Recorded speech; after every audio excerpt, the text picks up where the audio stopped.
क्या आपके भी मोगरे के पौधे पर कलियां बिना खिले ही झड़ रही हैं, कलियां सूख रही हैं, या कली बनती तो है लेकिन खिल नहीं पाती है? तो आज के वीडियो में जो उपाय मैं आपको बताने वाली हूं और जिस फर्टिलाइज़र के बारे में बताने वाली हूं, इसे ध्यान से देखिए। इससे आपके मोगरे पर फ्लावरिंग भी ज़्यादा होगी, कलियां बड़ी बड़ी आएंगी और कलियों का गिरना एक बार में ही रुक जाएगा। अब सबसे पहली जो ट्रीटमेंट है जो आप करेंगे अपने मोगरे के पौधे पर, जब इसकी कली बन जाती है कुछ इस तरीके से, तो कली बनने के बाद आप इसे बिल्कुल कंप्लीटली शेड में रख देंगे।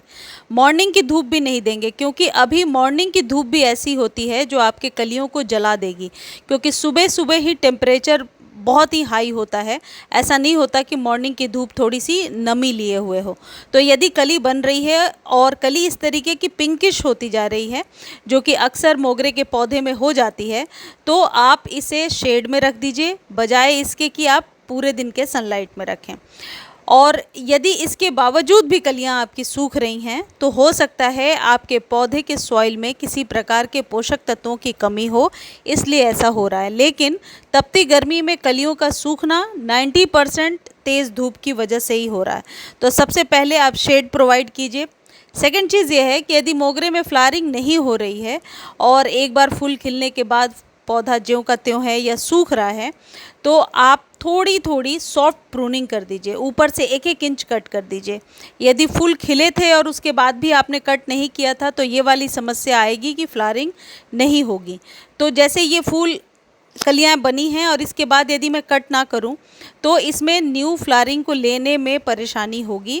तो सॉफ्ट प्रूनिंग जो है वो कभी भी किया जा सकता है मोगरे पर। इसके लिए कैंची की सहायता से बस 1-1 इंच ऊपर से कट कर दीजिए, और कट करने के बाद एक अच्छे किसी खाद से फीड कर दीजिए। आपके मोगरे पर फ्लावरिंग होना शुरू हो जाएगा। नेक्स्ट इम्पॉर्टेंट पॉइंट ये है कि मोगरे के पौधे को यदि आपने पॉट में लगाया है, तो कोशिश कीजिए कि मिट्टी के पॉट में लगाएं। मिट्टी के पॉट में ये पौधा बहुत ही अच्छा परफॉर्म करता है। ऐसा नहीं है कि प्लास्टिक के पॉट में नहीं चलता। मैंने प्लास्टिक और मिट्टी दोनों में लगाकर देखा है, लेकिन मिट्टी में मुझे ज़्यादा बेहतर रिजल्ट मिला है। यदि प्लास्टिक में आपका पौधा सही चल रहा है, तो उसे रीपॉट करने की ज़रूरत नहीं है। अब नेक्स्ट पॉइंट ये है कि पौधे को रीपॉट कब करना है। रीपॉट करने के लिए साल में 2 ही समय हो सकता है, या तो बरसातों में या फिर आप स्प्रिंग सीजन में रिपोर्ट कर सकते हैं। लेकिन अभी गर्मी में किसी भी पौधे के रूट्स को ना खोलें, अदरवाइज़ जैसे ही आप उसे रिपोर्ट करेंगे, जैसे ही नए गमले में डालेंगे, वो पौधा सूख जाएगा, उसको बचाना मुश्किल हो जाएगा। यदि आपके मोगरे पर न्यू लीव्स नहीं आ रही हैं और पत्ता बिल्कुल भी पत्ते सूखे सूखे से हो रहे हैं और बेजान से हो रहे हैं, तो जो ये खाद मैं आपको बता रही हूँ, इसको देने से न्यू लीव्स लेने में भी आपको सुविधा होगी। और खाद देने के बाद आप पौधे को कम्प्लीटली शेड में रख देंगे, क्योंकि जितनी गर्म हवाएं चल रही हैं वो आपके पौधे के लिए काफ़ी हैं। आप मॉर्निंग इवनिंग किसी भी धूप में अभी मोगरे को ना रखें। और यदि आपके यहाँ बारिश हो रही है, तो फिर आप ओपन में रख सकते हैं। ये उन जगहों के लिए है जहाँ पर बारिश नहीं हो रही है और पौधा पूरे दिनों के सनलाइट में रह रहा है। पूरे दिनों के सनलाइट में रहने से देखिए कुछ इस तरीके से फ्लावर्स सूख करके गिरेंगे। तो गिरने के पहले ही आप इन्हें कट करके हटा दीजिए, और जैसा मैंने बताया शेड में रखिए। अब अगली इम्पॉर्टेंट चीज़ ये है कि पानी कब देना है। मोगरे को मॉर्निंग और इवनिंग दोनों ही टाइम में आपको वाटरिंग करना है। वाटरिंग करने के समय लीव्स को ऊपर से वॉश करते हुए पानी दीजिए, भले ही कलियां बनी हो। कलियों के ऊपर पानी नहीं टिकता है, क्योंकि गर्मी इतनी ज़्यादा है कि जैसे ही आप पानी डालेंगे, आधे 1 घंटे में पानी पूरा सूख जाता है। हाँ, जब कलियां बनी हैं तो इस बात का ध्यान रखिए कि किसी भी हार्श केमिकल का, किसी भी केमिकल या फंजीसाइड का स्प्रे आपको कलियों के ऊपर नहीं करना है, अदरवाइज़ कलियां खुलती नहीं हैं और वैसे में ही कली बने बने ही मुरझाकर ये डेड हो जाती हैं। अब अगली इम्पॉर्टेंट चीज़ ये है कि जो मैं ये करके दिखा रही हूँ, इसे पिंचिंग कहते हैं। मान लीजिए कि आपके पौधे में फूल बने हैं और कलियां बिना खिले ही गिर जा रही हैं, तो उस स्टेम को ऐसे ही ना छोड़ें, उस पर शॉर्ट प्रूनिंग या पिंचिंग ज़रूर कर दें। यदि न्यू पौधे को आप ले करके आए हैं, तो वेल ड्रेन सॉइल बनाइए, जिसमें 30% गार्डन सॉइल में 30% आप कोकोपीट मिला सकते हैं, सैंड मिला सकते हैं। बाकी के रेशियो में 10% आप कोई भी कैल्शियम युक्त खाद लाइक स्टोन डस्ट मिला सकते हैं, और 30% आप या तो बजरी मिला लीजिए या फिर आप कंपोस्ट यानी कि वर्मी कंपोस्ट मिला सकते हैं। वर्मी कंपोस्ट जो खाद होता है, ये सभी पौधों के लिए बेहतर खाद है और गर्मियों में इसका इस्तेमाल ज़रूर करना चाहिए।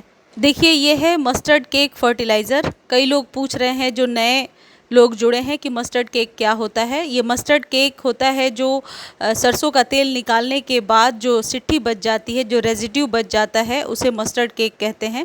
ये हमारे मोगरा पर बहुत ही अच्छा असर करता है। ये यदि 5 से 8 इंच के बीच का कंटेनर है तो आपको 1 चम्मच इस्तेमाल करना है। अब आप सोच रहे हैं गर्मियों में इसका इस्तेमाल कर सकते हैं या नहीं। बिल्कुल उन पौधों पर इस्तेमाल कर सकते हैं जो गर्मी के पौधे हैं, जो गर्मियों में ही फ्लावरिंग करते हैं। उन पौधों पर आप इसका इस्तेमाल ज़रूर कर सकते हैं। ये एक गमले पर एक छोटे चम्मच का हिसाब आपको लगाना है, उस हिसाब से जितने गमले के लिए आप बनाना है। मैं 2 चम्मच ले रही हूँ और 1.5 लीटर पानी में इसे 3-4 घंटे के लिए भिगो कर रखेंगे। और 3-4 घंटे के बाद इस पानी में इतना ही नॉर्मल पानी और मिला करके और अपने मोगरा पर यूज़ करेंगे। ये जो खाद है, इसके बहुत सारे गुण हैं जो आपके मोगरे के पौधे पर कलियों को सूखने से बचा देंगे और कलियां बड़ी बड़ी निकल करके आएंगी, बहुत अच्छे से खिलेंगी, बहुत सारी फ्लावरिंग होगी। और जो लोग ये कहते हैं कि बिल्कुल खुशबू नहीं आती है मोगरे में, उनमें खुशबू भी आने लगेगी। आप इसे चाहें तो डायरेक्टली भी सॉइल में डाल सकते हैं, यानी ये जो चम्मच आपने देखा, इसे डायरेक्टली ऐसे आप मिट्टी में मिला दीजिए और छोड़ दीजिए। इससे ये बहुत जल्दी मिट्टी के साथ प्रोसेस कर लेता है और जब भी आप पानी डालेंगे ये जड़ों तक पहुंच जाएगा। इसका रिज़ल्ट जो है वो हमेशा ही बेहतर मिला है। कभी ऐसा नहीं हो सकता कि इस खाद का रिज़ल्ट नेगेटिव जाए। आप इसको ज़रूर इस्तेमाल करके देखिए और इसे 15 दिनों में एक बार इस्तेमाल करना है, या फिर हर फ्लावरिंग के बाद जब आप अपने पौधे को फीड करते हैं तब आप इसका इस्तेमाल ज़रूर करें। मुझे उम्मीद है जानकारी आपको अच्छी लगी होगी। मेरे और भी वीडियोज़ हैं जिनमें बहुत ही फ्रेश कंटेंट है और जिसका लिंक मैं डिस्क्रिप्शन में दे दूँगी, आप देख सकते हैं।